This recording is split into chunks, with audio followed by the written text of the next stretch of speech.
أعوذ بالله من الشيطان الرجيم بسم الله الرحمن الرحيم الحمد لله إن الحمد لله نحمده ونستعينه ونستغفره ونؤمن به ونتوكل عليه ونعوذ بالله من شرور أنفسنا ومن سيئات أعمالنا من يهده الله فلا مضل له ومن يضلله فلا هادي له وأشهد أن لا إله إلا الله وحده لا شريك له وأشهد أن محمدا عبده ورسوله أما بعد அன்பார்ந்த இஸ்லாமிய சகோதரர்களே, பெரியவர்களே,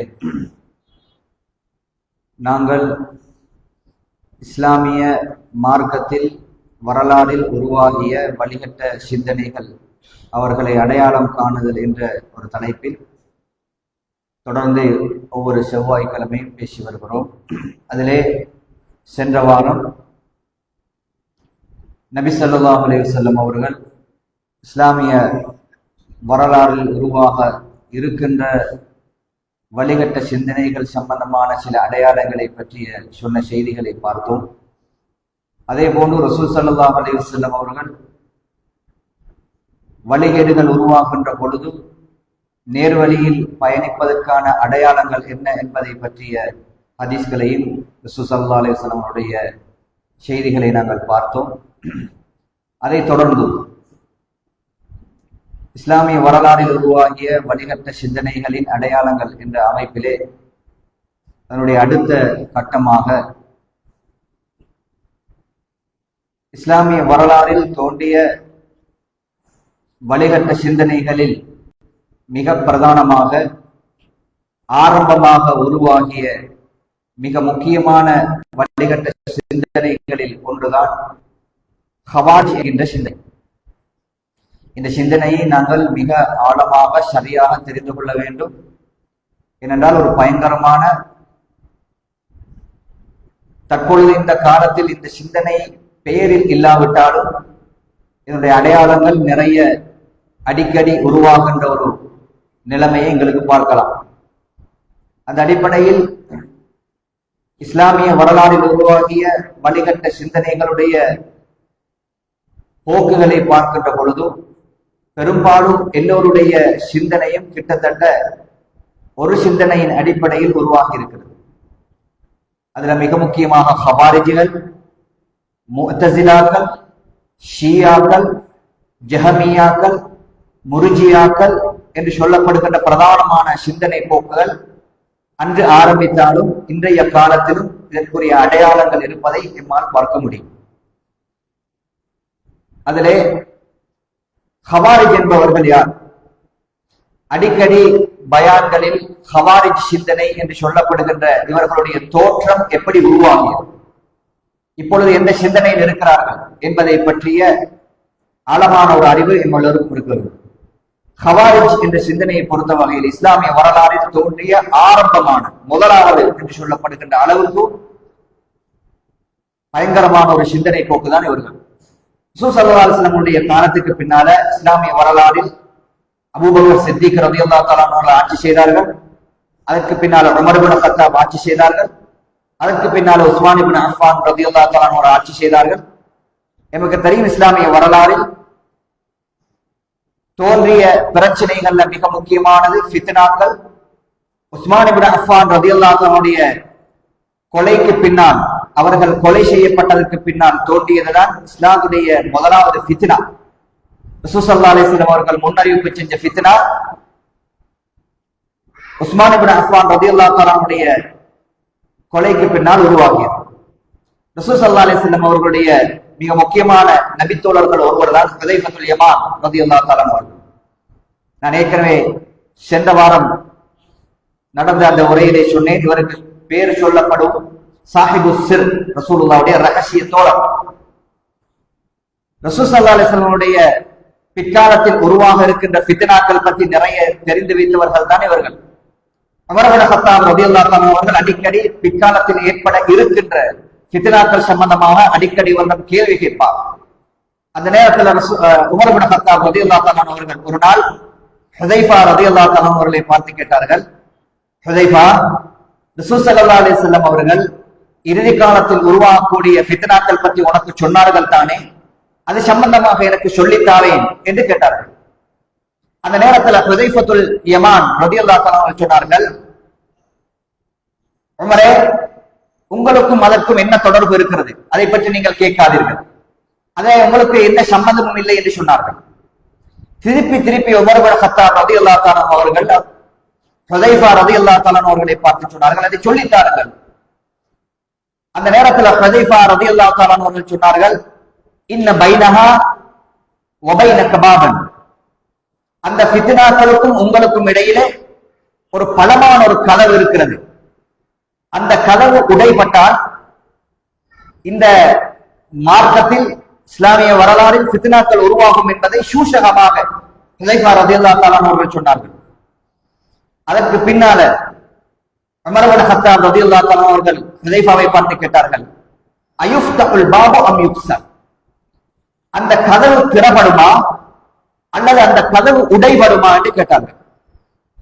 பல் யுக்ஸர், ஹுதைஃபா ரலியல்லாஹு அன்ஹு சொன்னார்கள், இல்லை, அது திறப்படாது, அது உடைபடும். அதாவது எப்ப உமர் இப்னு கத்தாப் மரணிப்பாரோ, எப்ப உமர் இப்னு கத்தாப் கொல்லப்படுவாரோ, அப்ப இந்த சமுதாயத்தில் ஃபித்னா உருவாகும் என்ற ஆருடம் சொல்லுகின்ற ஹதீஸ் தான் இந்த ஹதீஸ். அதனால் தான் ஹுதைஃபா ரலியல்லாஹு அன்ஹு சொன்னார்கள், அதற்கும் உங்களுக்கும் சம்பந்தம் இல்லை. ஃபித்னாவை மூடி இருக்கின்ற பாபு கதவுதான் உமர் என்ற நீங்கள்.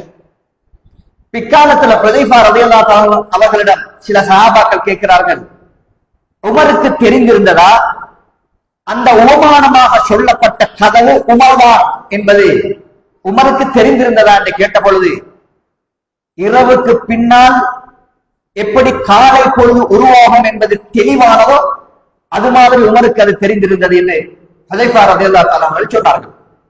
எனவே உமர் இப்னு கத்தாபுடைய ஆட்சிக்கு பின்னால் உஸ்மான் இப்னு அஃபான் ரலியல்லாஹு அன்ஹுடைய கொலையோடு தான் இஸ்லாமிய சமுதாயத்தில் சொல்லப்படுகின்ற நிறைய பயங்கரமான ஃபித்னாக்கள் உருவாகக்கூடிய ஆரம்ப காலம் அந்த காலம். அதுக்கு முன்னால் ஃபித்னா என்று சொல்லுகின்ற அளவுக்கு ஒன்றுமே இல்லை. உஸ்மான் இப்னு அஃபான் வீட்டிலே இருக்கின்ற பொழுது சதிக்காரர்களால், குழப்பக்காரர்களால், அஹ்லுல் பை என்று அடர்ந்தேறுகின்ற திட்டமிட்டு கொலை செய்யப்படுகிறார்கள். குர்ஆன் ஓதிக் கொண்டிருக்கிறார்கள். கூரைக்கு மேலால் வந்து இறங்கி அவரை கொலை செய்தார்கள். குர்ஆன் நலைகின்ற அளவுக்கு ரத்தம் ஓடியது. இது திட்டமிட்ட அடிப்படையில் எதிரிகளால் நடந்த ஒரு கொலை. நீண்ட வரலாறு சொல்வதற்குரிய நேரம் எனக்கு இல்லை. இந்த ஃபித்னா, முதலாவது ஃபித்னா உஸ்மான் இப்னு அஃபான் ரலியல்லாஹு அன்ஹுடைய கொலையோடு இந்த இஸ்லாமிய சமுதாயத்திலே 4வது கலீஃபாவாக தெரிவு செய்யப்படுகிறார் அலி இப்னு அபி தாலிப். அவரை யார் கலீஃபாவாக தெரிவு செய்கிறார்கள் என்றால், உஸ்மான் இப்னு அஃபானை யார் கொலை செய்தார்களோ, யார் திட்டம் தீட்டினார்களோ, யார் சதி செய்தார்களோ, இவர்கள் எல்லோரும் சேர்ந்து முதலாவதாக அந்த ஃபித்னாவை, அந்த குழப்பத்துடைய அந்த கோரத்தை அடக்குவதற்கு முதலாவதாக அவர்கள் எடுத்துக்கொண்ட முதலாவதான உத்தி அலியை அவர்கள் கலீஃபாவாக்கினார்கள். இதுதான் இஸ்லாமிய வரலாறுல ஏற்பட்டிய முதலாவது குழப்பத்துக்குரிய ஆரம்பம். இதை எம்மால் யாருக்கும் தீர்ப்பு சொல்ல முடியாது. சஹாபாக்களுடைய காலத்தில் நடந்ததுதான், சிஃபின் யுத்தம் நடந்ததுதான், ஜமல் யுத்தம் நடந்ததுதான். ஆயிஷா ரலியல்லாஹு தஆலா அவர்களுக்கும் அலி ரலியல்லாஹு தஆலா அவர்களுக்கும் இடையில பாரிய யுத்தம். முஆவியா ரலியல்லாஹு தஆலா அவர்களுக்கும் அலி ரலியல்லாஹு தஆலா அவர்களுக்கும் இடையில பாரிய யுத்தம். 90,000 பேர்களுக்கு மேல் கொல்லப்படுகின்ற அளவுக்கு இரத்த கலரி வரலாறாக பேச முடியுமே தவிர தீர்ப்பு சொல்லுகின்ற முறையில் நமக்கு பேச முடியாது. ஒரு சமுதாயம் இதை எப்படி கையெழுத்தார்கள்? அவர் காபிர், இவர் நல்லவர், அவர் கெட்டவர், சஹாபாக்களை பேசுவதற்கு முக்கியமான அடையாளமாக எடுத்துக்கொண்ட யுத்த களங்கள் தான் இந்த களங்கள். ஆனால் எமக்கு முன் சென்ற உலமாக்கள், நல்லறிஞர்கள் என்ன சொன்னார்கள்? தில்க திமாஉ லா நுலவ்விசு அல்சினதனா பிஹா. அது இரத்த கலரிதான், அது யுத்தம் தான். ஆனால் நாம் யாருக்கும் தீர்ப்பு சொல்ல மாட்டோம். யாரையும் காஃபிர் முஸ்லிம் என்று தீர்ப்பு சொல்ல மாட்டோம். வரலாறு சொல்லலாம், இப்படி நடந்தது என்று சொல்லலாம், ஃபித்னா உருவாகியது என்று சொல்லலாம். ஆனா அலி முஸ்லிம், அவர் காபிர், இவர் காபிர், அவர் முஸ்லிம் என்று தீர்ப்பு சொல்லுகின்ற அதிகாரமும் பலனும் அதற்கான நிலைமையும் எங்களிடம் இல்லை. என்ற சஹாபாக்களுக்கு மத்தியில் நடந்தது. அவர்கள் அல்லாஹ்வுடைய தோழர்கள், அல்லாஹ்வுடைய தூதரின் தோழர்கள். அதனால வரலாறு சொல்லணுமே தவிர இதுல இவர் முஸ்லிம் அவர் காபிர் என்று ஃபத்வா சொல்லுகின்ற அளவுக்கு எனக்கும் உங்களுக்கும் அதிகாரம் இல்லை. வரலாறின் அடிப்படையில் தான் நான் இதை சொல்லுகிறேனே தவிர யாரையும் தீர்ப்பு சொல்வதற்கு எமக்கு அதிகாரம் இல்லை. எப்படி அல்லாஹ்வுடைய நாட்டம் சஹாபாக்களுக்கு மத்தியில, பெரும் பெரும் சஹாபாக்களுக்கு மத்தியில ஒரு ஃபித்னாவாக இது உருவாகியது. உஸ்மான் இப்னு அஃபான் கொல்லப்படுகிறார், அலி ரலியல்லாஹு தஆலா ஆட்சிக்கு வருகிறார்கள். பெரும் பெரும் சஹாபாக்கள் வேறு வேறு பிரதேசங்கள்ல ஆட்சியாளர்களுடைய அமீர்களாக நியமிக்கப்பட்டிருக்கிறார்கள். மதீனாவில் ஒரே குழப்பம். என்ன குழப்பம்? ஹலீஃபா கொல்லப்பட்டார், அலி ஆட்சிக்கு வந்திருக்கிறார், ரலியல்லாஹு தஆலா ஆட்சிக்கு வந்திருக்கிறார். சில மூத்த சஹாபாக்கள் அலி ரலியல்லாஹு தஆலா அவர்களை ஹலீஃபாவாக ஏற்றுக்கொள்வதற்கு ஒரு நிபந்தனை வைத்தார்கள். என்ன நிபந்தனை? யாரு உஸ்மான் ரலியல்லாஹு தஆலா அவர்களை கொண்டார்களோ அவர்களுக்கு பழிக்கு பழி தண்டனை, கிசாஸ், கொலை குற்றம் அவர்களுக்கு நிறைவேற்றும் வரைக்கும் அலி ரலியல்லாஹு தஆலா அவர்களை நாங்க ஆட்சியாளராக ஹலீஃபாவாக ஏற்றுக்கொள்ள மாட்டோம் என்ற இஜ்திஹாதுல வந்த பிரச்சனை தான். முஆவியா ரலியல்லாஹு தஆலா அவர்கள் பெரிய சஹாபி, அலி ரலியல்லாஹு தஆலா அவர்கள் ரெண்டு பேருக்கும் இடையில பெரிய யுத்தமாக வெடித்தது. சிஃபின் யுத்தமாக மாறியது. வரலாறுல நீண்ட நாட்கள் யுத்தம் ஒன்று நடந்ததாக இருந்தா சிஃபின் யுத்தம். கருப்பு நாட்கள் என்று சொல்லுகின்ற அளவுக்கு பயங்கரமான நாட்கள். ஆனா இதுல சஹாபாக்களுக்கு எந்த தொடர்பும் இல்லை. வரலாறு தெரியாதவர்கள் இந்த நிகழ்வை வைத்து சஹாபாக்களுக்கு குறை சொல்லுகிறார்கள். இல்லை, இந்த யுத்தத்தை, இந்த பிரச்சனைக்கு காரணமாக அமைந்தவர்கள் யாரெல்லாம் இஸ்லாமிய சமுதாயத்துல சதி தீட்டினார்களோ அவர்கள் தான் இதற்கு காரணம். யுத்தத்தை முன்னின்று நடத்தியவர்கள் யாரெல்லாம் சதிக்காரர்களாக ரெண்டு தரப்பிலும் இருந்தார்களோ அவர்கள் தான் இதற்கு காரணம். ஏதோ நிர்பந்தத்தின் அடிப்படையில ரெண்டு சஹாபாக்கள் இதற்குள் தலையிட வேண்டிய நிலை ஏற்பட்டது. யுத்தம் நடைபெறுகிறது நான் ஸ்டாப், நிறுத்தவே முடியாது. இறுதியில ஏதோ ஒரு அடிப்படையில இந்த யுத்தத்தை நிறுத்துவதற்கான ஒரு உடன்படிக்கைக்கு ரெண்டு சஹாபாக்களும் வருகிறார்கள். இந்த இடத்தை தான் நாங்க விளங்கிக்கிறோம். ரெண்டு சஹாபாக்களும் முடிவு செஞ்சார்கள். அலியுடைய தரப்பிலிருந்து முஆவியாவுடைய தரப்பிலிருந்து ரெண்டு பேரும் ஒத்துமையா சுல்ஹுக்கு வருவோம், உடன்படிக்கைக்கு வருவோம். எப்படி பேச்சுவார்த்தை எப்படி முடிவுக்கு வந்ததுன்னா, அலி ரலியல்லாஹு தஆலாவுடைய தரப்பிலிருந்து ஒருவரை அலி ரலியல்லாஹு தஆலா அவர்கள் ஹாக்கிமாக, அதாவது தீர்ப்பு சொல்லக்கூடிய ஒரு காதியாக நியமிக்க வேண்டும். அதே மாதிரி முஆவியா ரலியல்லாஹு தஆலாவுடைய தரப்பிலிருந்து அவர் ஒருவரை தீர்ப்பு சொல்லக்கூடிய தீர்ப்பாளியாக ஒருவரை நியமிக்க வேண்டும். ரெண்டு பேரும் சேர்ந்து எடுக்கின்ற முடிவோ நாங்க எல்லாரும் ஏற்றுக்கொள்வோம். இதுதான் கடைசி உடன்படிக்கைக்கான முதலாவது நிபந்தனை. அலி ஒருவரை நியமிப்பார், முஆவியா இன்னொருவரை நியமிப்பார். ரெண்டு பேரும் நியமிச்சாங்க. ரெண்டு பேர் தரப்பிலிருந்து ரெண்டு சஹாபியை நியமித்தார்கள். அந்த நியமனத்தை அறிவித்தார்கள் சபையில. நான் இந்நாளை என்னுடைய தரப்பிலிருந்து ஹாக்கிமாக, இவர்தான் என்னுடைய தரப்பிலிருந்து தீர்ப்பு சொல்லுவார், ஒருத்தரை நியமிச்சார். அவர் அவருடைய தரப்பிலிருந்து, முஆவியா அவருடைய தரப்பிலிருந்து நியமிச்ச உடனே சபையிலிருந்து கிட்டத்தட்ட 6000 பேர், எத்தனை பேர்? 6000 பேர் அப்படியே வெளியில வந்தாங்க. வந்து சொன்னாங்க, அலியும் காஃபிர், முஆவியாவும் காஃபிர். யார் சொன்னாங்க? சபையிலிருந்து வெளியில வந்தாங்க 6000 பேர். வந்து ஹரூரியா என்ற ஒரு இடத்துல வந்து உட்கார்ந்தாங்க. எல்லாம் சொன்னாங்க, அலி காஃபிர் ஆகிவிட்டார், முஆவியாவும் காஃபிர் ஆகிவிட்டார். காரணம் அல்லாஹ்வுடைய அதிகாரத்தை இவங்க ரெண்டு பேரும் பயன்படுத்திட்டாங்க. அல்லாஹ்வுடைய அதிகாரத்தில் இவங்க ரெண்டு பேரும் கை வச்சுட்டாங்க. அதனால அலியும் காஃபிர், முஆவியாவும் காஃபிர். இதுல இருந்து உருவாகியது ஹவாரிஜ். ஹவாரிஜ் என்ற சொல் வந்து ஹாரிஜ் என்ற சொல்லுடைய பன்மை. ஹவாரிஜ் என்ற லீவர்ஸ், வெளியாகியவர்கள். இவர்கள் வெளியாகி வந்ததனால அந்த காலத்தில் இவங்களுக்கு சூட்டப்பட்ட பேர் ஹவாரிஜ். ஏன் வெளியாகினாங்க? இவர்கள் சொன்ன வாதம் அல்லாஹ்வுடைய அதிகாரத்தை அலி தன் கையிலே எடுத்தார். அல்லாஹ்வுடைய அதிகாரத்தை முஆவியா தன்னுடைய கையிலே எடுத்தார் ரலியல்லாஹு அன்ஹு. என்ன அல்லாஹ்வுடைய அதிகாரம்? குர்ஆன்ல ஒரு வசனம் இருக்கிறது, இனில் ஹுக்மு இல்லா லில்லாஹ். இனில் ஹுக்மு இல்லா லில்லாஹ். சட்டம் தீர்ப்பு சொல்லுகின்ற அதிகாரம் அல்லாஹ்வை தவிர வேறு யாருக்கும் இல்லை என்ற குர்ஆன் வசனம் இருக்கு. அல்லாஹ்வுக்கு மட்டும்தான் இருக்கின்ற இந்த அதிகாரத்தை அலி எப்படி ஒரு மனுஷனுக்கு கொடுப்பார்? தீர்ப்பு சொல்லுகின்ற அதிகாரம் அல்லாஹ்வுக்கு இருக்கிறது என்று குர்ஆன் சொல்லுகின்ற பொழுது அதை எப்படி கொண்டு வைத்து முஆவியா ஒரு மனிதனை தீர்ப்பு சொல்லுகின்ற அதிகாரியாக நியமிப்பார் என்று குர்ஆனை அவர்களுடைய சுயமுக்தி, அவர்களுடைய அக்குலை வைத்து தீர்மானித்ததனால் முதலாவதாக உருவாகியது இந்த ஹவாரிஜ் கூட்டம். இந்த சுருக்கம் டைட்டில் என்னன்னா, தக்தீமுல் அக்லி அலன் நக்ல்.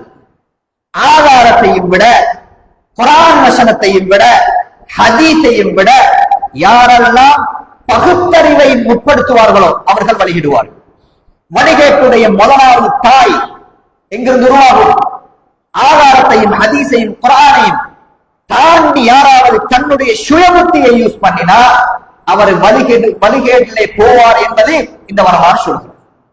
அதே போன்று குர்ஆன் வசனங்களுக்கு தன்னுடைய சுயபுத்தி சொல்லுகின்ற விளக்கம் யாராவது சொன்னா, சஹாபாக்களுடைய காலத்தில் புரியப்பட்ட வசனங்களுக்கு விளக்கங்களுக்கு மாற்றமாக யாராவது சொன்னா அவர்களும் ஹவாரிஜ் சிந்தனையிலே போய் சேருவார்கள்.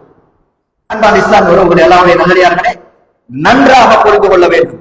வழிகேடு உருவாகக்கூடிய பிரதானமான காரணம், ஹவாரிஜ் உருவாகியதற்கு பிரதானமான காரணம், வஹியை அவர்கள் பார்க்கவில்லை, குர்ஆனை பார்க்கவில்லை. குர்ஆனுக்கு சஹாபாக்களுடைய காலத்துல என்ன விளக்கம் கொடுக்கப்பட்டது என்பதை பார்க்கவில்லை. அவர்களாக சில விளக்கங்களை எடுத்துக்கொண்டு அவர்களுடைய மன இச்சைக்கு இடம் கொடுத்ததனால் ஹவாரிஜ் என்ற சிந்தனை உருவாகியது. வெளியில போனாங்க, வெளியில போய் 2 பேரை காதலினாங்க, 2 பேரையும் எதிராக யுத்தம் செய்ய வேண்டார்கள். அலியை கண்ட இடத்தில் கொல்ல வேண்டும் என்றார்கள், முஆவியாவையும் கொல்ல வேண்டும் என்று சிந்தனையில் பேஸில் உருவாகிய ஒரு சமுதாயம் தான் ஹவாரிஜ் சிந்தனை. இறுதியில் என்ன நடந்தது? போயிட்டாங்க. அலி இப்னு அபீ தாலிப் ரலியல்லாஹு தஆலா அவர்களுக்கு போய் இப்னு அப்பாஸ் ரலியல்லாஹு தஆலா அவர்கள் முறைப்பாடு செய்தார்கள். அலியே, 6000 பேர் வெளியே போயிட்டார்கள், நான் போய் பேசுகிறேன் என்று அலி இப்னு அபீ தாலிப் ரலியல்லாஹு தஆலா அவர்கிட்ட போய் அனுமதி கேட்டார்கள். அலி மறுத்தார், போக வேண்டாம் என்று சொன்னார். எங்களை காஃபிர் என்று சொல்லுகிறவர்கள் உங்களை கொல்லுவார்கள் என்று அலி ரலியல்லாஹு தஆலா அவர்கள் இப்னு அப்பாஸுக்கு தடை செய்தார்கள், போக வேண்டாம் என்றார்கள். அதையும் மீறி இப்னு அப்பாஸ் இவர்களோடு பேசுவதற்காக வந்தார். இந்த சம்பவம் இருக்கிறதே அழகான விஷயம். அதாவது இப்னு அப்பாஸ் ரலியல்லாஹு தஆலா அவர்கள் வருகிறார்கள், அலி இப்னு அபீ தாலிப் ரலியல்லாஹு தஆலா கலீஃபாவிடம் அனுமதி கேட்டுக் கொண்டு வருகிறார்கள். யாரோடு பேச? யார் வெளிக்கிளம்பி ஹவாரிஜிகளாக போனார்களோ அவர்களோடு பேசுவதற்கு வந்தார். ஒரு இடத்துல உட்கார்ந்து கொண்டு சாப்பிட்டுக் கொண்டிருக்கிறாங்க. இந்த கூட்டம் எல்லாரும் காஃபிராக்கின கூட்டம் சாப்பிட்டுக் கொண்டிருக்கும் பொழுது மர்ஹபன் இப்னு அப்பாஸ், இப்னு அப்பாஸை வாங்கொண்டாங்க. இப்னு அப்பாஸே வருக என்றார்கள். என்ன காரணம், ஏன் வந்தீர்கள் என்று கேட்டார்கள். சொன்னாங்க சில செய்திகள். முதலாவதா சொன்னாங்க, நான் எப்படி சொன்னார், நான் முஹாஜிர்கள் அன்சார்கள் இருந்து நான் வருகிறேன் என்றார்கள். நான் ரசூல் ஸல்லல்லாஹு அலைஹி வஸல்லம் பெரியப்பாவின் மகன் அவருடைய சபையிலிருந்து வருகிறேன் என்றார்கள். நான் ரசூலுல்லாஹ்வுடைய மருமகனின் சபையிலிருந்து வருகிறேன் என்றார்கள். முஹாஜிர்கள் அன்சார்களுடைய சபையிலிருந்து வருகிறேன் என்றார்கள். உலமாக்கள் பிற்காலத்தில் இந்த வரலாறை எழுதிய உலமாக்கள் சொல்லுகிறார்கள், இப்னு அப்பாஸுடைய அறிவுடைய நுணுக்கம், அறிவுடைய ஆழம். முதலாவதாக என்ன சொன்னார் தெரியுமா? அந்த சஹாபாக்களுக்கு அந்த அதாவது 6000 பேர் எல்லோரும் காபிர் என்று வழிகட்டு போன ஹவாரிஜிகளுக்கு முதலாவதாக சொன்ன செய்தி, நான் எங்கிருந்து வாரேன் தெரியுமா? நான் முஹாஜிர்கள் அன்சார்களுக்கு அவங்களோட சபையிலிருந்து வாரேன் என்றார்கள். ஏன் அப்படி சொன்னா? அவர்களிடத்துல இல்லாத ஒரு சத்தியம் வேற யார்ட்டையும் இருக்கலாம், அவர்கள்ட்ட இல்லாத ஒரு நேர்வழி வேற யார்ட்டையும் இருக்கலாம், அவர்களிடம் புரியப்படாத குர்ஆனுடைய விளக்கம் வேற யார்ட்டையும் இருக்கலாம். அதனால நான் ஆரம்பத்துல கடந்த வகுப்புல சொன்னேன், ரசூலுல்லாஹ் நேர்வழிக்கு சொன்ன செய்தி ஹத்த ரசூலுல்லாஹி ஸல்லல்லாஹு அலைஹி வஸல்லம் ஹத்தா. ரசூலுல்லாஹ் நேரான ஒரு கோட்டை கீறினாங்க. இந்த கோட்ல நேர பயணிக்கிறவங்க சுவர்க்கம் போகும் என்று சொன்னாங்க. அதுல இடையில குறுக்கு கோடு கீறினி ரசூலுல்லாஹ் என்ன சொன்னாங்க? ஹாதா சுபுலு ஷைத்தான், ஹாதிஹி சுபுலு ஷைத்தான். இதெல்லாம் ஷைத்தான வழி. இடையில புதுசாக உருவாகும். இஸ்லாமிய வரலாறு சஹாபாக்கள்ல உருவாகாத கொள்கைகள் எல்லாம் உருவாகும். அதெல்லாம் ஷைத்தானுடைய வழி. அந்த வழியிலிருந்து ஷைத்தான் நரகத்துக்கு அழைத்துக் கொண்டிருப்பார் என்ற ஹதீஸ ஆரம்பத்தில் சொன்னேன். அதனுடைய விளக்கம் தான் இப்னு அப்பாஸ் என்ன சொன்னார்? நான் இங்கிருந்து வாரேன் தெரியுமா? நான் முஹாஜிர்கள் அன்சார்கள் இடத்திலிருந்து வாரேன். அது சத்தியம் இருக்கின்ற இடம். நீங்க எல்லாம் வெளியில வந்தீர்கள். வெளியில வந்ததனால நீங்க ஒரு காலம் சத்தியவாதிகளாக நேர்வழியாக ஆக முடியாது. முஹாஜிர்கள் அன்சார்கள் இல்லாத ஒரு கொள்கை, புதிதாக உருவாக்கப்பட்ட கொள்கை, அது ஒரு கொள்கை நேர்வழியாக இருக்க முடியாது என்று சொல்லிவிட்டு சொன்னார்கள். உங்கள யாராவது இரண்டாவது பாயிண்ட், உங்கள யாராவது முஹாஜிர்கள் அன்சார்கள் இருக்கிறார்களா? அவர்களோடு தொடர்பான ஆட்கள் இருக்கிறார்களா? நான் சில செய்திகளை பேச போறேன். நான் பேசுறது அவங்களுக்கு தான் விளங்கும் என்றார்கள். எப்படி? நான் வந்திருக்கிறேன் உங்களோட பேசுறதுக்கு. பேசும்பொழுது யாராவது முஹாஜிர்கள் அன்சார்கள் சஹாபாக்கள் யாராவது இருக்கிறார்களா என்று கேட்டார்கள். ஒத்துமை இல்லை. விளங்கி கொண்டாங்க. இப்படி வெளியில போனவர்கள் எல்லாம் இந்த பொருளுக்கும் சஹாபாக்களுக்கும் எந்த சம்பந்தமும் இல்லை. இது சஹாபாக்கள் அல்ல. சிலர் வரலாறை தெரியாமல் பேசுகின்ற, சஹாபாக்களுக்கு குறை சொல்லுகின்ற சில அறிஞர்கள் இப்பொழுது வாழ்கிறார்கள். இதையெல்லாம் யாருடைய மேல பழிய போடுவார்கள்? சஹாபிகள் என்று சொல்லுவார்கள். இப்னு அப்பாஸ் என்ன சொல்லுகிறார்? உங்களை யாராவது முஹாஜிர்கள் அன்சார்கள் இருக்கிறாங்களா என்று கேட்டார்கள். நாம் பேசினது அவங்களுக்கு தான் விளக்கம் என்றார்கள். யாருமே இல்லை. வந்தார்கள் முன்னுக்கு. இப்னு அப்பாஸ் உங்களோட கதையை சொல்லுங்க என்றார்கள். கேட்டார்கள், எதற்காக நீங்கள் ஹலீஃபாக்களை காஃபிர் என்று சொல்லிவிட்டு இப்படி வெளிக்கிளம்பி வந்தீர்கள், வெளியேறினீர்கள்? சொன்னாங்க 3 காரணம். 3 ரீசன். தாங்க 3 சொல்லுங்க. சொல்றார்கள். 1, அல்லாஹ் தஆலா தீர்ப்பு சொல்லுகின்ற அதிகாரம் அவனுக்கு தான் இருக்கு. அலி என்ன செஞ்சார்? தீர்ப்பு சொல்லுகின்ற அதிகாரத்தை ஒரு மனிதனுக்கு கொடுத்தார். மாஷஅனுல் ஹுக்மி வர்ரிஜால். அது எப்படி அலி தீர்ப்பு சொல்லுகின்ற அதிகாரத்தை அலி மனிதனுக்கு கொடுப்பார்? எனவே அலி காஃபிர். ரைட். 2வது, அலி ரலியல்லாஹு தஆலா அவர்களுக்கும் ஆயிஷா ரலியல்லாஹு தஆலா அவர்களுக்கும் இடையில ஜமல் என்ற யுத்தம் நடந்தது. அலி வென்றார். ஆயிஷா ரலியல்லாஹு தஆலா அவர்கள் தோற்றார்கள். தோற்றதாக இருந்தால் ஆயிஷா ரலியல்லாஹு தஆலா அவர்களை யுத்த கைதியாக, அடிமையாக அலி எடுக்கவில்லை. என்றால் அவர் முஸ்லிம் என்றால் அவரோடு யுத்தம் செய்ய முடியாது. அவர் முஸ்லிமோடு யுத்தம் செய்கிறவன் காஃபிர். எனவே அலி காஃபிர். 3வது, 2 பேருக்கு இடையில, அலிக்கும் முஹம்மதுக்கும் இடையில யுத்தம் நடந்தது. உடம்பு கிடந்தது. உடம்பு கிடக்கும்போது உடன்படிக்கிற பேர்ல அமீருல் முஃமினீன் அலி இப்னு அபி தாலிப் என்று எழுதப்பட்டிருந்தது. முஆவியாவுடைய தரப்புல சொன்னாங்க அமீருல் முஃமினீன் என்று எழுதாதீர்கள். அமீருல் முஃமினீன் என்று நாங்க அவரை ஏற்றுக்கொள்ளல, அது எழுதாதீர்கள், அது அழியுங்கள் என்று சொன்னார்கள். அலி உடனே அழிச்சார். உடன்படிக்கையில அடிச்சார். வெறும் அலி இப்னு அபி தாலிப் என்று எழுதினார். இவங்க கேட்கிறாங்க, ஏப்பா அமீரவாதி அழிச்சீர்கள், அவர் அமீருல் முஃமினீன், அவர் அமீருல் காஃபிரீன், அவர் காஃபிருக்கு அமீர், எனவே அலி காஃபிர். 3 ரீசன் சொன்னார். கேட்டாங்க இவ்வளவா? இவ்வளவுதான். நீங்க அலியை விட்டு வெளியேறுவதற்கு ஹவால்களாக வருவதற்கு 3 ரீசன் இவ்வளவுதான். கேட்டாங்க, இதெல்லாம் விளக்கத்தை நான் சொன்னா உங்கள் கருத்திலிருந்து மீள்வீர்களா என்று கேட்டுவிட்டு விளக்கம் சொல்ல ஆரம்பிச்சார் இப்னு அப்பாஸ். முதலாவது விளக்கம் என்ன? சட்டம் இயற்றிருந்த அதிகாரத்தை இந்த அலி மனிதனுக்கு கொடுத்தார். இப்னு அப்பாஸ் ஒரு குர்ஆன் வசனம் ஓதினார். وَإِنْ خِفْتُمْ شِقَاقَ بَيْنِهِمَا فَابْعَثُوا حَكَمًا مِنْ أَهْلِهِ وَحَكَمًا مِنْ أَهْلِهَا. இது எதை பத்தி சொல்ற வசனம்? கணவன் மனைவிக்கு இடையில குழப்பங்கள் பிரச்சனைகள் வந்தா குர்ஆன் சொல்லுகிறது, பெண்ணுடைய தரப்பிலிருந்து ஒரு ஹக்கம், தீர்ப்பு சொல்லுகிறவர். எந்த ஹக்கம் என்ற வார்த்தையை அல்லாஹ் அங்க பயன்படுத்துறாரோ அதே வார்த்தை, தீர்ப்பு சொல்லுகின்ற ஒருவரை பெண் தரப்பிலிருந்தும் ஆண் தரப்பிலிருந்தும் நீங்கள் அனுப்பி ரெண்டு பேருக்கும் இடையில ஒற்றுமையை உண்டாக்குவதற்கு முயற்சி செய்யுங்கள் என ஒரு வசனம் வருகிறது குர்ஆன். அல்லாஹ்வே இதற்கான அனுமதியை பிணக்குகள் வருகின்ற பொழுது தீர்ப்பு சொல்வதற்கு மனிதனை நியமிங்கள் என்று அல்லாஹ் ரெண்டு கணவன் மனைவி, ஜஸ்ட் கணவன் மனைவிக்கு இடையில அல்லாஹ் மனிதனுக்கு அதிகாரத்தை கொடுக்கின்ற பொழுது ரெண்டு பிரமாண்டமான படை யுத்தத்தை நிறுத்துவதற்காக தீர்ப்பு சொல்ல அலியும் முஆவியாவும் மனிதன் நியமிப்பதிலே என்ன குற்றம் இருக்கிறது கேட்டார். வாயெடுத்து போனார்கள்.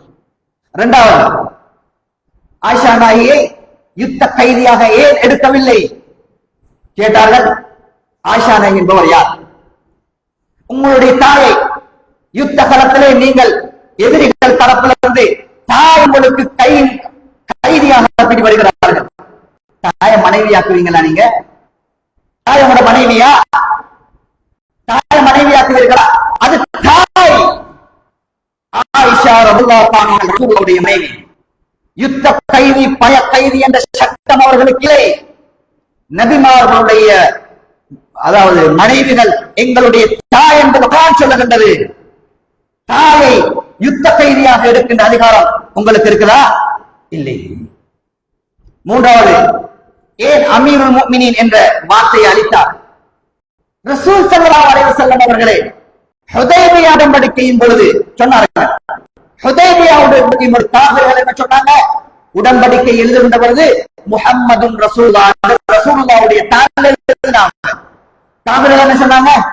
அதுடைய ரசூலுல்லாஹ் நாங்க அவருக்கு கொள்ளலே, எங்களோட உடன்படிக்கை செய்யற நேரத்தில் நீங்க முஹம்மது ரசூலுல்லாஹ்வை அலிங்கள் என்றார்கள்.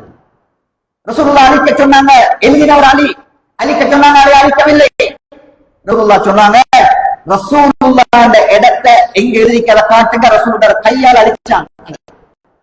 ரசூலுல்லாஹ்வை உடன்படிக்கை தான் ரசூலுல்லாஹ் அழிச்ச பொழுது அமீருல் முஃமினீன் என்ற வார்த்தையை அலி அழிக்கிறதுல என்ன குழப்பம் இருக்குது? ரசூலுல்லாஹ்வுடைய இந்த வார்த்தை காபிர்கள் அழிக்க சொன்னால் அவர் அச்சதனால் ரசூலுல்லாஹ் என்பவர் இல்லாமல் ரசூலுல்லாஹ் இல்லாமல் போய்விட்டாரே. அதே சட்டத்தை அமீருக்கு பாருங்கள் என்று சொன்ன பொழுது வாயெடுத்து போனார்கள். இப்ப நீங்க வெளியேறுவீர்களா என்று கேட்ட பொழுது யாரும் வெளியே வரவில்லை. இதான் இஸ்லாமிய வரலாறுல தோண்டிய முதலாவது ஆபத்தான ஹவாரிஜி சிந்தனை. என்ன? தக்தீமுல் அக்லி அலன் நக்ல். தன்னுடைய சுய புத்தியை வஹி ஒன்றை சொல்லும், ஹதீஸ் ஒன்றை சொல்லும், குர்ஆன் ஒன்றை சொல்லும். எதற்காக இருப்பார்? தன்னுடைய சுய புத்தியால், தன்னுடைய மனோ இச்சையால், தன்னுடைய மனோ இச்சைக்கு அது கட்டுப்படவில்லை என்பதனால் மறுக்குகின்ற கூட்டம் எல்லாம் யாருடைய ஆரம்பம்? ஹவாரிஜுடைய ஆரம்பம். ரசூல் ஸல்லல்லாஹு அலைஹி வஸல்லம் அவர்கள் இவர்கள் குறித்து ஆரம்பத்திலே எச்சரிக்கை செய்தார்கள். ஹுனைன் என்ற யுத்தம் என்று நினைக்கிறேன். யுத்தத்தில் ரசூல் ஸல்லல்லாஹு அலைஹி வஸல்லம் அவர்கள் யுத்தத்துடைய கனிமத் பொருட்களை பங்கு வைத்துக் கொண்டிருக்கும் பொழுது ஒரு மனிதர் வந்தார். அவருடைய பேர் துல்குவைஸிரா அத்தமீமி. வந்து ரசூலுல்லாஹை பார்த்து சொன்னாங்க, இஹ்தில் யா முஹம்மத், முஹம்மதே நீதமாக பங்கு வைங்கள் என்றார்கள். ரசூலுல்லாஹ்க்கு கோபம் வந்தது, ஆச்சரியம் வந்தது, கடுமையாக கவலைப்பட்டார்கள். ரசூலுல்லாஹ் சொன்னாங்க, இல்லம் அஅதில் ஃபமன் யஅதில். உலகத்துல நான் நீதம் காட்டாவிட்டால் வேறு யாரப்பா நீதம் காட்டுவது? இந்த வார்த்தை உமர் இப்னு கத்தாபுக்கு கோபத்தை உண்டு பண்ணியது. உமர் இப்னு கத்தாப் சொன்னார்கள், தஅனி யா ரசூலல்லாஹ் அக்துல்ஹு. யா ரசூலல்லாஹ் அனுமதி தாருங்கள், அவனை நான் கொல்றேன் என்றார்கள். ரசூலுல்லாஹ் சொன்னாங்க, விடுங்கள், இவனை விடுங்கள். இன்ன மின் ذِئْذِ هَذَا الرَّجُلِ. இந்த மனிதனுடைய பரம்பரையில் சில மனிதர்கள் தோன்றுவார்கள். அவர்கள் யார் தெரியுமா? அவர்கள் யார் தெரியுமா? நீங்கள் உங்களுடைய தொழுகையையும் அவர்களுடைய தொழுகையும் ஒப்பிட்டு பார்த்தா, உங்களுடைய இபாதத்தையும் அவர்களுடைய இபாதத்தையும் ஒப்பிட்டு பார்த்தா, நாங்க என்னப்பா இபாதத், இதான் இபாதத், அவங்க தான் இபாதத் என்று சொல்லுகின்ற அளவுக்கு இபாதத்துல முன்னோராக ஏற்படுவார்கள். யஹ்ருஜூன மின தீனி கமா யஹ்ருஜு ஸஹ்மு மின ரமியா. மார்க்கத்திலே ஒரு வில்லிலிருந்து அம்பு எவ்வளவு வேகமாக போகுமோ அவ்வளவு வேகமாக மார்க்கத்தை விட்டு வெளியே போவார்கள் என்று சொல்லிவிட்டு ரசூல் ஸல்லல்லாஹு அலைஹி வஸல்லம் அவர்கள் சொன்னார்கள், நான் உயிரோடு இருக்கும் பொழுது இவர்கள் இருந்தா ஆது சமூக கூட்டத்தை கொல்லுவதை போன்று கொல்லுவேன் என்றார்கள். இப்னு அப்பாஸ் ரலியல்லாஹு தஆலா அவர்கள் சொன்னார்கள், ரசூலுல்லாஹ் அவர்களுக்காக சொன்ன அடையாளங்கள் அவ்வளவையும் ஹரூரியா என்ற இடத்திலே இவர்களிட்ட நான் அதை கண்டேன்.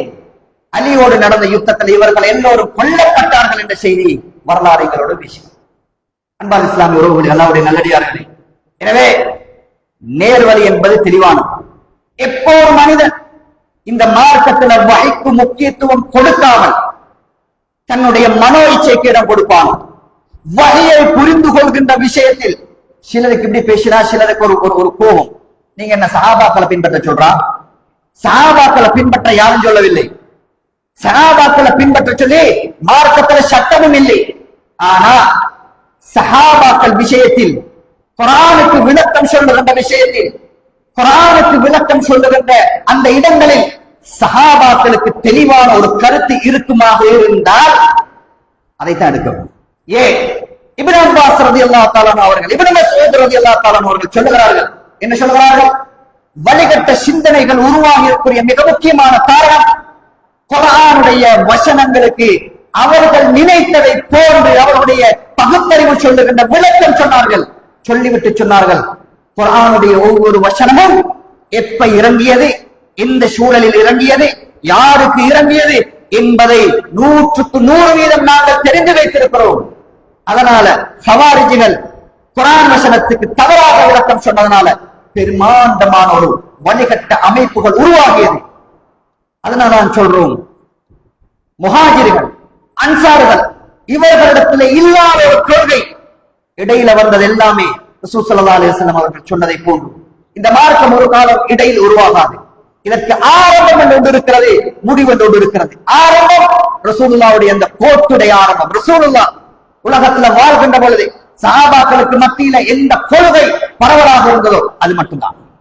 அதை தவிர இடையிலே வந்து சொருகிய எல்லா கொள்கைகளும் ரசூலுல்லாஹ் சொன்னதை போன்று சுபுல் ஷைத்தான், ஷைத்தானுடைய வழிகள், அதிலே நரகத்துக்கு அவன் அழைத்துக் கொண்டிருக்கிறான் என்ற செய்தியை நபி ஸல்லல்லாஹு அலைஹி வஸல்லம் அவர்கள் சொன்னார்கள். எனவே புரிந்து கொள்ளுங்கள், இஸ்லாமிய வரலாறு தோன்றிய வழிகட்ட அமைப்புகளுடைய முதலாவது காரணம் ஒன்றோ மனோ இச்சை. அவர்கள் விரும்பிய மாதிரி வகையிலே இல்லாத விடயங்களை இந்த மார்க்கத்திலே நுழைத்ததெல்லாம் தெளிவான வழிகேடுகள். அதே போன்று யாரெல்லாம் இந்த மார்க்கத்தில் குர்ஆனுக்கும் ஹதீஸுக்கும் தன்னுடைய சுய விளக்கத்தை, தன்னுடைய மனோ இச்சையை வகையை மீறி குர்ஆனுக்கும் ஹதீஸுக்கும் தாண்டி முடிவெடுப்பாரோ, சட்டம் இயற்றுவாரோ தெளிவான வழிகேடு. பார்க்கலாம் தோழர்களே, துரதிர்ஷ்டவசம் ஹவாரிஜிகள் சிந்தனை என்ற பெயரில் இந்த உலகத்துல யாருமே இல்லாவிட்டாலும் இன்று இருக்கிறார்கள். எப்படி சொல்வார்கள்? ஒரு மார்க்க கடமையை சொல்ற நேரத்துல, ஒரு இபாதத்தை சொல்ற நேரத்துல குர்ஆன் ஹதீஸையும் தாண்டி என்ன சொல்வார்கள்? இதை செய்யறதுல என்ன பிழை இருக்கு, இதை ஓதுறதுல என்ன பிழை இருக்கிறது, இதை பேசுறதுல என்ன பிழை இருக்கிறது. இன்றைக்கு நிறைய சமுதாயங்கள், நிறைய மனிதர்கள் தன்னுடைய கொள்கையை, இபாதத்தை தீர்மானிக்கும் பொழுது முதலாவதாக சொல்கின்ற செய்தி இதுதான். ஹதீஸை காட்ட மாட்டார்கள், குர்ஆனை எடுக்க மாட்டார்கள். என்ன சொல்லுவார்கள்?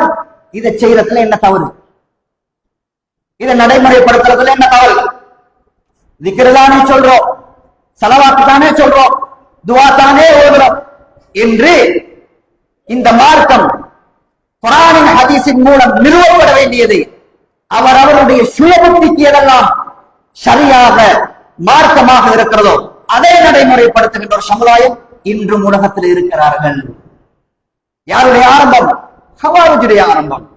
இந்த மார்க்கத்தில் எனக்கோ உங்களுக்கு உருவாக்கிவிட்டான அதிகாரம் யாருமே தரவில்லை. ரசூல் ஸல்லல்லாஹு அலைஹி வஸல்லம் அவர்கள் 23 வருட காலத்துல சுவர்க்கத்துக்கு ஒரு மனிதன் போகக்கூடிய அனைத்து விதமான வழிகாட்டலையும், அது திக்ராக இருக்கேனும், அது தொழுகையாக இருக்கேனும், அது ஸலவாத்தாக இருக்கேனும், அது துஆவாக இருக்கேனும், எல்லாவற்றையும் ஒரு ஃப்ரேமுக்குள்ள ரசூலுல்லாஹ் காட்டி தந்துட்டு போட்டாங்க.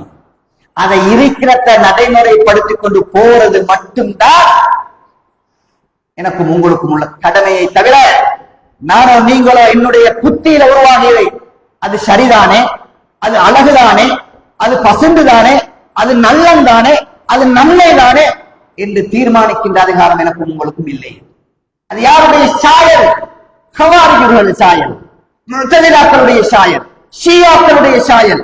வகிக்கு மூலனாக, வகியை தாண்டி தன்னுடைய சுய புத்தி எதுக்கெல்லாம் அழகாக பார்க்கிறதோ அதை தீர்மானிக்கின்ற முறை என்பது ஹவாரிஜிகளுடைய சிந்தனை தொடர்பு. நிறைய இபாதத்துகளை நீங்க பாருங்க, நிறைய இபாதத்துகளை நீங்க பாருங்க எப்படி உருவாகி இருக்கிறது. ஹதீஸ்ல, குர்ஆன்ல ஒன்றிலுமே ஆதாரம் இல்லை. இன்னைக்கு நிறைய பள்ளிகள்ல பாங்குக்கு முன்னால ஸலவாத்து சொல்லுவார்கள். ஸலவாத்து ரசூலுல்லாஹ்வுடைய ஸலவாத்து தான். ஆனா ரசூலுல்லாஹ் காட்டி கொடுத்த அந்த பாங்குகள்ல முன்னால் ஸலவாத் என்பது இல்லை. ரசூலுல்லாஹ் பாங்குக்கு பின்னால ஸலவாத்து சொல்ல சொன்னார்கள், அதுக்கு பின்னால துஆ ஓத சொன்னார்கள். ஒரு பள்ளியில ஸலவாத், ஒரு பள்ளியில அதாவது இஸ்திக்பார், இன்னொரு பள்ளியில சுப்ஹானல்லாஹ் வல்ஹம்துலில்லாஹ், இப்படி எல்லாம் கோலமாக வந்து நிற்கிறது. கேட்டா சொல்றதுல என்ன தவறு, செய்யறதுல என்ன தவறு? நன்மை தானே, ஸலவாத்து தானே, திக்ர் தானே. இந்த முடிவு எதுக்கின்ற அதிகாரம் இந்த மார்க்கத்தில் இல்லை. ஏனிலே இதை தீர்மானித்து முடிந்த ஒரு மார்க்கம் இது. இது வஹீயில் நிறுவப்பட்ட மார்க்கம் இது. இதற்கு பின்னால் ஒன்றை, அது அழகாக இருந்தாலும், அது எதுவாக இருந்தாலும் உருவாக்கும் புதிதாக ஒன்றை எக்ஸ்ட்ரா ஃபிட்டிங் பண்ணுவதற்குரிய அதிகாரம் இந்த மார்க்கத்தில் இல்லை. இப்படித்தான் ஹவாரிஜிகள் உருவாக்கினார்கள். அலி இப்னு அபீ தாலிப் ரலியல்லாஹு தஆலா அவர்கள் சொல்லுகிறார்கள், அதாவது இந்த மார்க்கம் சுய புத்தியால் தீர்மானிக்கப்படும் என்றிருந்தால், ஒவ்வொரு மனிதனுடைய புத்தியால் தீர்மானிக்கப்படுமாக இருந்தால், அவர் சட்டத்தை சொல்லுகின்ற பொழுது, அதாவது மஸ்ஹுல் குஃபைன் என்று சொல்லுவார்கள், பூத்ஸுக்கு மேலால மசகி செய்வது பெரிய சட்டம் உள்ள செய்தி. பூத்ஸுக்கு மேலால தொழுகையில, அதாவது உதுவெடுக்கும் பொழுது யாராவது ஷூ அணிந்திருந்தா, பூத்ஸ் அணிந்திருந்தா, அவர் உதுவோடால போட்டிருந்தா, அவர் ஒரு பிரயாணியாக இருந்தா, அவர் திருப்பி அவருக்கு ஒழு முறிஞ்சா, திருப்பி ஒழு எடுக்கிற நேரத்துல அவர் ஷூவை கலட்ட வேண்டிய அவசியம் இல்லை. மார்க்கத்துல சட்டம் இருக்கு, ஹதீஸ் இருக்கு. என்ன செய்யலாம்? உது செய்கின்ற பொழுது தலையை மசகை செஞ்சுட்டு அதே மாதிரி மசகை செய்யலாம். தண்ணீர் எடுத்து ஷூக்கு மேலால போய் தடவலாம். ஷூவை கலட்ட வேண்டிய அவசியம் இல்லை. மார்க்கத்துல சட்டம். மஸ்ஹுல் குஃபை, ஷாஃபி மதுஹப்ல கூட இந்த சட்டம் இருக்கு. தெரியாதவர்கள் விமர்சிப்பார்கள், ஷாஃபி மதுஹப்ல கூட இந்த சட்டம் இருக்கிறது. மஸ்ஹுல் குஃபை, அதாவது ஷூக்கு மேலால தண்ணியை தடவி விட்டா போதும். கால கழுவுறதுக்கு நீங்க ஷூ கட்ட வேண்டிய அவசியம் இல்ல. இந்த சட்டத்தை சொல்லிட்டு அலி இப்னு அபீ தாலிப் சொல்கிறார், லவ் கான தீனு பிர்ரஇ, ஒவ்வொரு மனிதனுடைய சுயபக்தியால் தான் இந்த மார்க்கம் தீர்மானிக்கப்படும் என்றிருந்தால், லகான மஸ்ஹு அஸ்ஃபலில் குஃபி அவுலா மின் அலாஹு, இந்த ஷூக்கு மேலால தண்ணி தடவு சந்தர்ப்பத்துல சரியாக பார்த்தா கீழாலதான் தடவும், மேலால தடவை இஸ்லாம் சொல்லக்கூடாது. ஏ, உது என்பது சுத்தத்தை நீக்குவதற்கு. சுத்தம் எங்க இருக்கிறது? தாராளமாக ஷூக்கு மேலால் இருக்குது. நஜீஸ் எங்க இருக்கிறது? ஷூக்கு கீழால் இருக்கிறது. நஜீஸ நீக்கிறதுக்கு உது இருந்தா சட்டம் எப்படி வந்திருக்கணும்? நீங்க கீழால தடவுங்க என்று வந்திருக்கும். நஜீஸ் ஒரு பக்கத்துல வச்சுட்டு, நஜீஸ் படுறதுக்கு வாய்ப்பான அந்த பகுதியை வச்சுட்டு இஸ்லாம் சொல்கிறது மேலால தடவுங்க. புத்தியால யோசிச்சா பின்னதான். ஆனா சொல்றது யாரு? வஹி. வஹியை புத்தியை விட தாண்டி பின்பற்றித்தான் ஆகும். இமாம் மாலிக் ரஹ்மத்துல்லாஹ் ஒரு சில சந்தர்ப்பங்களை எங்களை பார்த்து சொல்லுவார்கள், இவர்களெல்லாம் இமாம்களை விமர்சிப்பவர்கள், இமாம்களுக்கு பேசுகிறவர்கள், இமாம்களை குறை சொல்கிறவர்கள் என்றெல்லாம் சொல்வார்கள். இல்லை, இமாம் மாலிக் ரஹ்மத்துல்லாஹ், இமாமுல் மதீனா ரஹ்மத்துல்லாஹ், அல்லாஹ் அவர்களுக்கு ரஹ்மத்து செய்யட்டும், சுன்னாவை தெளிவாக சொன்னவர்கள். இந்த கொள்கையை ஒரு மனிதன் பகுத்தறிவை யூஸ் பண்ண கூடாது, வஹியை மட்டுமே ஏற்றுக்கொள்ள வேண்டும் என்று இந்த உலகத்துல உரத்த சொன்ன ஒரு இமாம் என்ன சொன்னார்? மன் இப்ததஅ ஃபில் இஸ்லாமி பித்அத்தன் ஹஸனா ஃபகத் ஸஅம அன்ன முஹம்மதன் கத் ஹான ரிசாலத. இந்த மார்க்கத்துல யாராவது புதிதான ஒன்றை அவருடைய சுயபக்தியால் ஒன்றை உருவாக்கினார், ஃபகத் ஸஅம அன்ன முஹம்மதன் கத் ஹான ரிசாலா, அவர் என்ன சொல்கிறார் தெரியுமா? இந்த மார்க்கத்தை எத்தி வைக்கும் விஷயத்தில் ரசூல் ஸல்லல்லாஹு அலைஹி வஸல்லம் அவர்கள் குறை செய்து விட்டார், மோசடி செய்து விட்டார் என்று கருதுகிறார். இமாம் மாலிக் ரஹ்மத்துல்லாஹி அவர்கள் சொல்கிறார்கள். எனவே அன்பார்ந்த இஸ்லாமிய உறவுகளே, அல்லாஹ்வுடைய நல்லடியார்களே, வழிகேடான சிந்தனைகள் உருவாவதற்கு முதலாவது காரணம் வஹியை புறக்கணிப்பது, வஹிக்கு தலை சாய்க்காமல் இருப்பது, வஹிக்கு நம்முடைய மனோ இச்சையை வஹியோடு கட்டுப்படுத்தாமல் இருப்பது. யாரெல்லாம் வஹியை மீறி பகுத்தறிவுக்கும் தன்னுடைய மனோ இச்சைக்கும் இடம் கொடுத்தார்களோ அவர்கள் இஸ்லாமிய வரலாறில் வழிகட்டு போனார்கள் என்ற அடையாளத்தை இஸ்லாமிய வரலாறு எங்களுக்கு சொல்கிறது. அல்லாஹ் தஆலா நேர் வழியை புரிந்து வழிகட்டில் இருந்து பாதுகாப்பை எனக்கும் உங்களுக்கும் தந்தல்வானாக. வஆகிரு தஅவானா அல்ஹம்துலில்லாஹி ரப்பில் ஆலமீன்.